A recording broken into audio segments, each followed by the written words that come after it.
How surprised were you when you heard that there was going to be a new Star Wars movie, and how did you first hear that you were going to be part of it?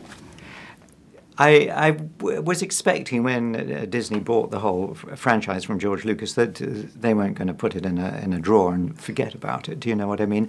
I'm putting that with the fact that George many years ago said planning three trilogies, 9 films, my maths is right, and that the droids were the common thread through all of them.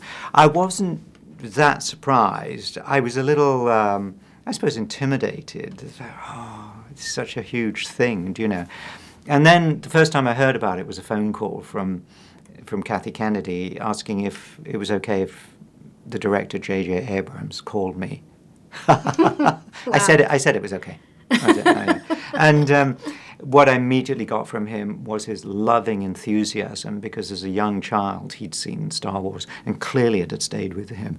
And he brought that almost childlike enthusiasm to the set and his energy and so on. And it invigorated everybody and enthused everybody on the set. So I'm expecting something pretty good next week. I think we all are. Yeah, I think so too. I'm sure it will be. Yeah. You've been in all 7 Star Wars films, and you're the only actor to have done that. Yeah. But for Mark Hamill, Carrie Fisher, Harrison Ford, it had been decades. So what was it like reuniting with them on the set and working with them again?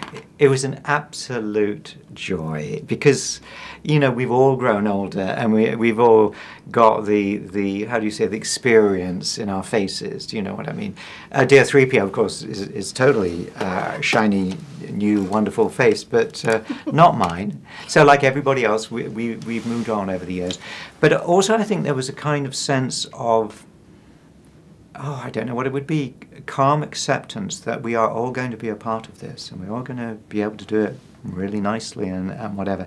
And aren't we lucky? I think Mark Hamill said, you know, this is an amazing gift we've all been given, this present, that we're going to have another go at it, you know, and have fun doing it too.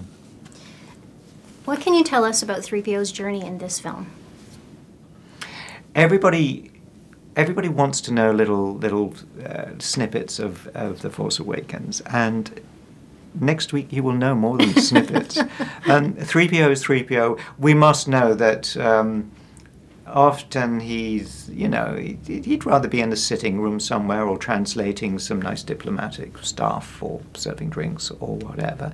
You know, he has his skills very much. He's a great friend, a great colleague, an affectionate servant, if you will. I mean, think back to the days of Luke Skywalker and 3PO in the desert there, and you know, Master Luke. And he's still very fond of Master Luke, obviously, although, no, he hasn't had his, has he had his mind wiped? I get very confused with the subject. 3PO will always slightly not be where he wants to be, but at least if he's with people he's fond of, that's okay. And you are going to be in 2 more Star Wars films, is that correct? I heard that. Is that a spoiler? Does she not? It's on the internet. Oh, then it must be true. It Can't be a spoiler. You read it in a newspaper. That really is the gospel.